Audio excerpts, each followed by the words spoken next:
मंदिर डिस्पेंसरी खोलने के लिए इनको दे रही थी। ये बताएं कि 2400 करोड़ रुपया क्यों नहीं लिया।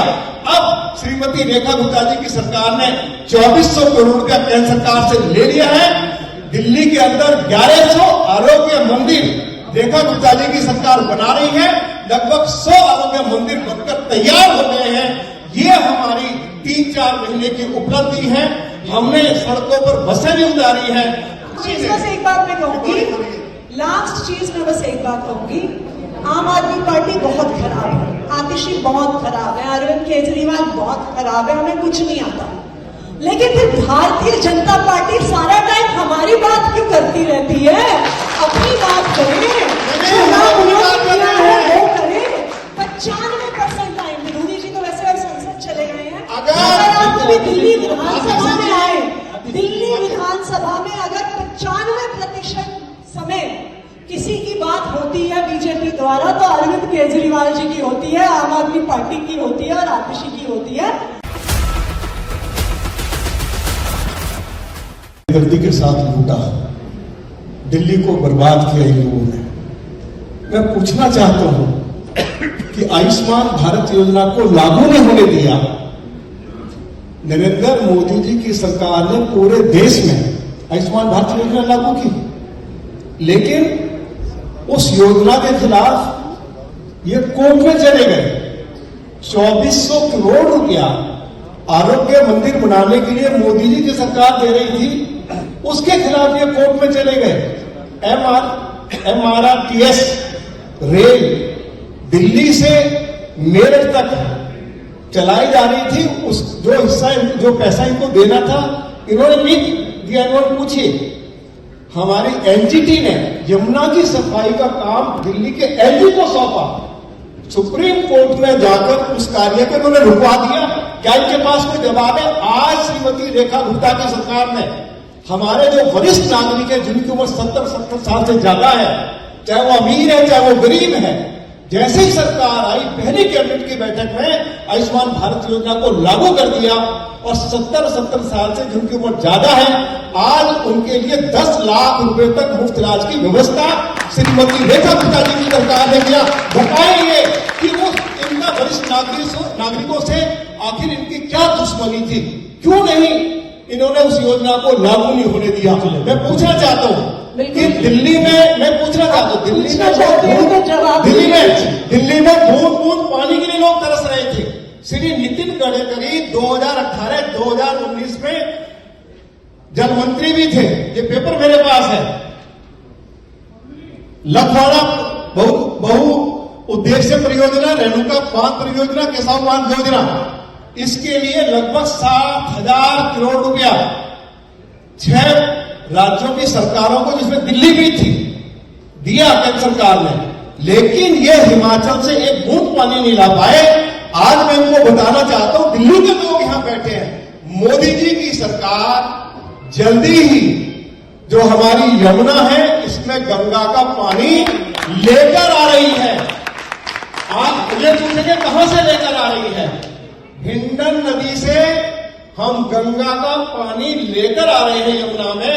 यमुना लबालब हो जाएगी।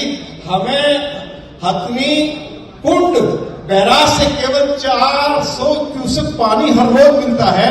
हमें अब हिंडन नदी से 500 क्यूसेक पानी दिल्ली को मिलेगा। दिल्ली के लोगों को 8 घंटे क्लीन वाटर हम देंगे, जो ये लोग नहीं दे पाए। इनका जो हेल्थ सिस्टम था, अरे दिल्ली के अंदर ये एक हॉस्पिटल नहीं खोल पाए, एक सिंगल हॉस्पिटल। आपको मालूम है सुप्रीम कोर्ट ने क्या कहा कि दिल्ली के हॉस्पिटल की हालत बूचड़ खाने से बदतर हो गई है। ये सुप्रीम कोर्ट ने कहा। एक हॉस्पिटल आप खोल नहीं पाए। 2400 करोड़ रुपया मोदी जी की सरकार दिल्ली में आरोग्य मंदिर डिस्पेंसरी खोलने के लिए इनको दे रही थी। ये बताएं कि 2400 करोड़ रुपया क्यों नहीं लिया। अब श्रीमती रेखा गुप्ता जी की सरकार ने 2400 करोड़ रुपया केंद्र सरकार से ले लिया है। दिल्ली के अंदर 1100 आरोग्य मंदिर रेखा गुप्ता जी की सरकार बना रही है। लगभग 100 आरोग्य मंदिर बनकर तैयार हो गए हैं। ये हमारी 3-4 महीने की उपलब्धि है। हमने सड़कों पर बसें भी उतारी हैं, वर्क क्लास हम सड़कें भी बना रहे हैं। हमने नालियों की सफाई भी की है। हमने इस थोड़े से समय में जो है आयुष्मान भारत योजना को भी लागू किया है और जल्दी ही जो हमारी गरीब महिलाएं उनके खाते में 2,500 रुपया भी जाना शुरू हो जाएगा। हमने जो कमिटमेंट किए पूरा किया है। लेकिन मैं इनसे पूछना चाहता हूं कि एक अचीवमेंट बताएं। आप कह रहे हैं कि आपने विश्वास के साथ कैसे कहा? मैंने इसलिए कहा था, मैंने तो हाउस में कहा था, आतिशी जी बैठी हुई थी कि ये जो आप नई एक्साइज पॉलिसी लाए हैं, आपने शराब के ठेकेदारों का कमीशन 2% से बढ़ाकर 12% कर दिया है। दिल्ली में 20,000 करोड़ रुपए की शराब बेची जाती है। आपने रेजिडेंशियल एरियाज में, नॉन कंफर्मिंग एरियाज में, जहां हमारा मास्टर प्लान शराब के ठेके खोलने की अनुमति नहीं देता है, आपने हर विधानसभा में, हर वार्ड में 5-5 शराब के ठेके रेजिडेंशियल एरियाज में खोल दिए थे। मैंने कहा, हाउस के अंदर कहा, रिकॉर्ड पे है, आरटीसी जी बैठी हुई थी कि आप इस नई एक्साइज पॉलिसी को ले लीजिए, हम दिल्ली को शराब की नगरी नहीं बनने देंगे, हम दिल्ली के युवाओं को बर्बाद नहीं होने देंगे, और यदि आप रेजिडेंशियल एरिया में शराब के ठेके खोलोगे हम बंद करेंगे। और यदि मैं विफल हो गया तो मैं भगवान राम की सौगंध खाता हूं कि मैं राजनीति छोड़कर, विधानसभा छोड़कर मैं अपने घर चला जाऊंगा। इनको वो नई शराब नीति वापस लेने में इनको घुटने टेकने पड़े, मेरे सामने करना चाहता हूं।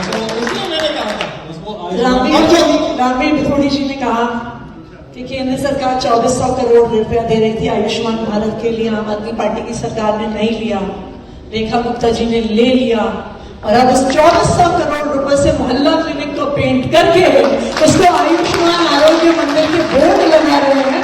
बहुत अच्छा उपयोग है 2400 करोड़ का।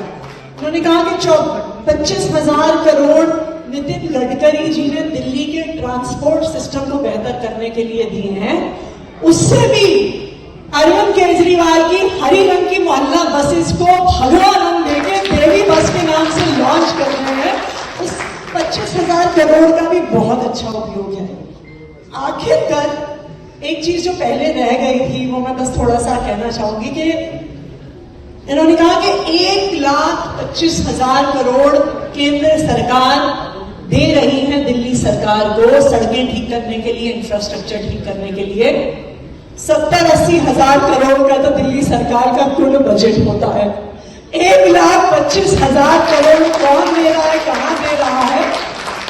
ये हमारे बहुत आदरणीय हैं रामवीर पिथोड़ी जी, पर इनको शायद बीजेपी की मीडिया टीम को क्या है कि जब आपको इतना झूठ बोलने की आदत हो जाती है, आप व्हाट्सएप यूनिवर्सिटी में जो अपना प्रोपेगेंडा चलाते हैं उस पर खुद विश्वास करने लग जाते हैं, तो कई बार ऐसे गलत आंकड़े आपके पास भी आ जाते हैं। और आखिरी बात, मेरा बस एक अगर मैं झूठ बोल रहा हूं, मेरा बस एक आतिशी जी, मैं बस एक आप चीज सुनिए, अगर मैं झूठ बोल रहा हूं, आप मेरी सुनिए, आप मेरी बात तो सुनिए ना, आप सुनिए। अगर मैंने झूठे आंकड़े आप 15-20 मिनट बोलते रहे, कहा है, अगर मैंने 15-20 मिनट आप बोलते रहे, मैंने आपको डिस्टर्ब नहीं किया। आप सुनिए ना, आप सुनिए, मैंने आपको अगर आप सुनिए, आपने कहा मैंने झूठे आंकड़े, अगर मैंने झूठे आंकड़े पेश किए हैं, आतिशी जी बोलिए, एक मिनट बात करो पूरी, उसके बाद बताइए। मैं बस आखिरी चीज ये कहना चाहूंगी, आपने कहा झूठे आंकड़े पेश किए, मैंने कहा वो गलत आंकड़ा है। दूसरी लास्ट चीज बस एक बात मैं कहूंगी, लास्ट चीज मैं बस एक बात कहूंगी, आम आदमी पार्टी बहुत खराब है, आतिशी बहुत खराब है, अरविंद केजरीवाल बहुत खराब है, हमें कुछ नहीं आता, लेकिन फिर भारतीय जनता पार्टी सारा टाइम हमारी बात क्यों करती रहती है? अपनी बात करें, चुनाव वो करें। 95% टाइम, विरोधी जी तो वैसे संसद चले गए हैं, अगर आप कभी दिल्ली विधानसभा में आए, दिल्ली विधानसभा में अगर 95% समय किसी की बात होती है बीजेपी द्वारा तो अरविंद केजरीवाल जी की होती है, आम आदमी पार्टी की होती है और आतिशी की होती है। अब दिल्ली की जनता ने आपको चुन के भेज दिया। आज